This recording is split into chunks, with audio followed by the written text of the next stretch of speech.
if you use these proper units the way I'm using them, everything makes sense. Everything falls into place, just like down here with the joule second. Everything makes sense as soon as you put in the rest of your units. And they tell you not to use these units like these cycle and rad units. They are units. Stop not doing them. Unless you're doing a test or something, because nothing makes sense without them. Okay, when I get down here and I was telling you about a joule second, none of this would make sense if I didn't put on the per cycle, if I didn't add in the rads and stuff, like just up here with the 2 pi. Why do we divide it by 2 pi? Because you need to, you're going from feet to meters. These are meters and these are feet. They're not really, but you see what I'm saying. They're not the same scale. I'm going to go over this real quick this time. But remember, these are all a second. 1 second, 1 second, 1 second. That's what they mean, Planck means. He means you want to take a second, right? See the joule second, right? And then take that second and give every cycle a joule. This one has 1 cycle, this has 2 cycles, this has 3 cycles. This way you can use this formula, energy equals Planck's constant times frequency.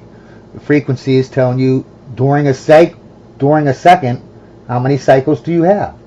Because this guy right here, the H, Planck's constant, he wants to give you, this many, 6.626 times 10 to the negative 34. He wants to give you that many joules for every cycle you did during that second. And then you'll know what the total energy is, right? And it's in joules. But I want you to see the math, okay, with the units. Now let's say you got this first red one, right? The H is always going to be the same, right? HF. It's going to be same cycles, joule cycle per second. It's going to be the same number, this number here. And you just multiply it times how many cycles you had in that second. Well, in this one example, you had 1 cycle in that second. So you take frequency times H, you get 1 H joules. But look at how the cycles cancel out. The seconds cancel out, and you're left with joules. Now the green one. Look, you got 2 cycles, right? 2 whole sine waves. So you do it again. You got H stays the same. The frequency changed, though. It went twice as much. So you take 2 times H. You got. Hey, wait a second. There should be an H there. It should be 2H joules. But and then you can see the cycles and the seconds cancel out. Same way with down here. The purple one, you got 3 cycles in that second, right? Because it's a joule second. So you put 3 here. 3 times H is 3H joules for the purple one.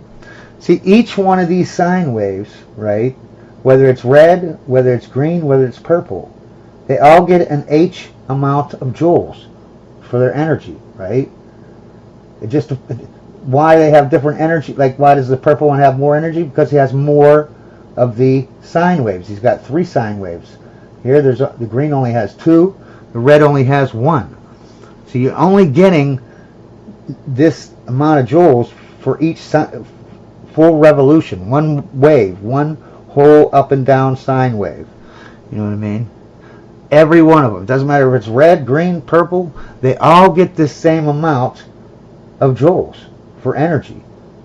It's just the purple, it has more of those sine waves than red. You know what I mean? So if he has 10 times more sine waves, right, then he's going to have 10 times as much joules. Now, we haven't even talked about the black body radiation itself, okay? We talked about heating stuff up like metal, and it goes red and it glows, yellow, orange, all the way up to purple, and then all white, and then it starts getting UV light and stuff. And then that's when the formula breaks down, right? The gene, whatever, Riley-Jean's equation, you know what I mean? But they did use this Boltzmann constant. Remember, I had that up on the board. The Boltzmann constant, okay, it's joules per Kelvin per molecule. And it's called the molecule gas constant. See right here. But it's related to another, another constant called the molar gas constant. Right here, R. Right? That comes from this, if you don't know. PV equals nRT. Remember that? And I rearranged it so you can see what R is. But it's the same exact thing almost, right? You got a molecule gas constant and you have a molar gas constant. And look at the difference. You got joules per Kelvin, same way up here. You got joules per Kelvin, but this is per molecule up here for Boltzmann. And for the the R, it's per mole. Okay. If you don't know, a mole is 6.022 times 10 to the 23rd power, and it's right here. It's molecules per mole. So that's our next thingy. This is Avogadro's constant, or Avogadro's number, okay, n subscript a, right? And that number that I just said, 6.022 times 10 to the 23rd power, that is how many molecules are in 1 mole. A mole is just like a googol or a dozen. A dozen is 12. It's just a number. You know what I mean? And so the way you put them two together, you know what I mean? Because this Boltzmann constant and this R, right, the molar gas constant, they're basically the same number. It's just one is energy for molecules, one is energy for moles. Okay. So here's how you translate them. Here's R equals the the Boltzmann's constant times that Avogadro's number, right? Because, and then that will change it from molecules to moles, right? So I don't want to get into this part of it. I just wanted you to familiarize who this Boltzmann guy is. I don't even know if it's his constant or not. You never know. I'm not teaching history though. But here's the constant. Here's another constant related to it. Now, why is that in the equation in the first place? Because molecules vibrate right here like harmonic oscillators, okay, based solely on temperature. Okay, that's where it's called thermal radiation or black body radiation. This is why if you go and you put your hand on someone and you touch them, right, you can feel that heat, right? You can feel, they're not cold, they're warm, right? That is the light from these vibrating molecules, you know what I mean? They're just naturally. We'll get into that on the next thing. Alright, I just wanted to show you the units. We're not going to do any problems or anything, but here's Boltzmann's constant. You can see it's a 10 to the minus 23. Avogadro's number, which is the conversion factor. You can see that it's joules per Kelvin up here, per molecule, and then this is molecule per mole, right? And this one has moles. See, you want to transfer molecules to moles or moles to molecules, you use this conversion factor, right? Here's the R, the gas constant, molar gas constant. Now there's no whatever, because when you times these by each other, this one's negative 23, this one's positive 23. When you multiply two things like that, like 10 to the power or something, you just add them up together. Minus 23 added up to positive 23 is 0. So you end up just having these two numbers. And it's 8.31446. Now, this here is just a proportionality factor. Same with both the KB. They're just, they're like this one is changing moles into molecules or molecules into moles, depending on which way you're going. This here, it's turning temperature, or I mean down here. Oh, okay, and here's the formula for this when you want to change your, back and forth. You can see red is joule Kelvin per molecule, blue molecule per mole, and then of course the last one is I take the joule and the Kelvin for here because these molecules get crossed off, right? So I have joule Kelvin per mole instead of per molecule, right? And that changes into from a KB to an R. But what about down here, what we were doing? Because that ain't even got nothing to do with us. This is the KB times temperature, which is in kelvins, right? So if you multiply them two together, right, the KB is joules Kelvin per molecule. The blue is just temperature, Kelvin. So the Kelvins cross off and you're left with joules per molecule.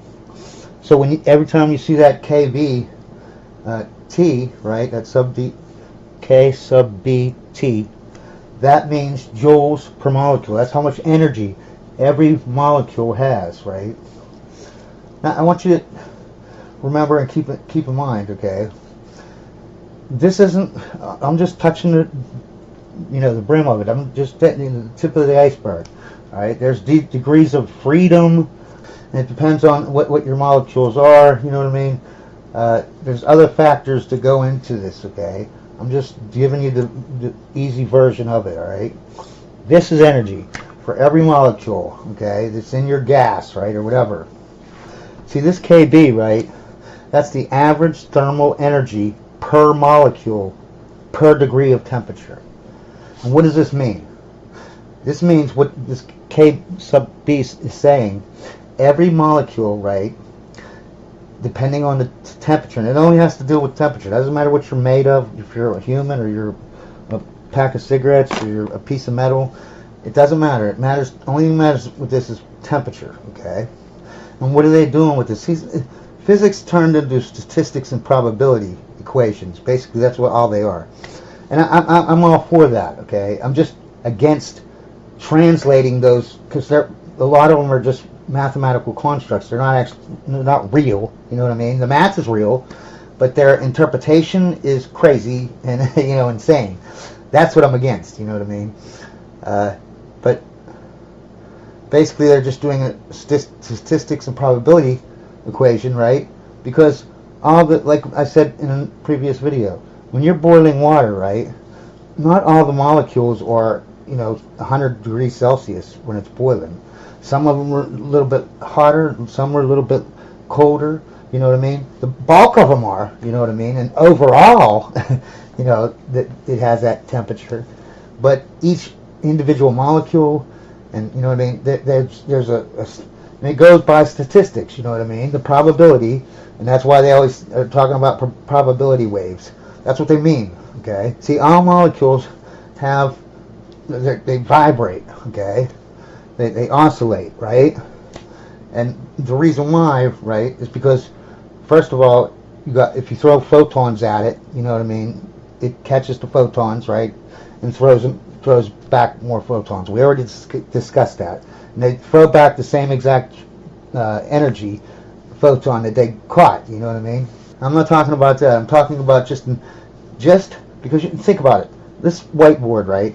There's there's atoms all stuck together, you know what I mean? All these magnetic forces, right? All these electric forces, and everything's jiggling and jaggling around, you know what I mean? It's just like when we talk about big stuff. Nothing is just sitting there, standing. You're not in space just sitting there. You're moving. Everything's moving. So obviously the little parts, the atoms, they're moving, okay? And as they move, okay, if you saw my last series of videos about proving electron spins in orbits, you'll see how the magnetic thing that connects them together, the strong force, they have freedom to move around, okay? So everything is always twisting and turning, and you know what I mean, inside these atoms or whatever, right? And they're not going to have more energy than they're not getting, you know what I mean? You figure right now, look at all the photons are bouncing off of everything, you know what I mean? So everything has energy because of that, and because things are moving around, you know what I mean? They can't stand still, really, you know what I mean? And therefore, their fields, their electric fields and their magnetic fields, they're pushing them around even more, you know what I mean? So they're jiggling and jaggling, right? Everything vibrates, okay? And that's why they always say, an electron's like a wave. It is, because it vibrates, right? If you're an electron, right, and you're moving up and down as you move, like to the right, this is what's going to happen, right? Right? It's not that you're a particle anymore.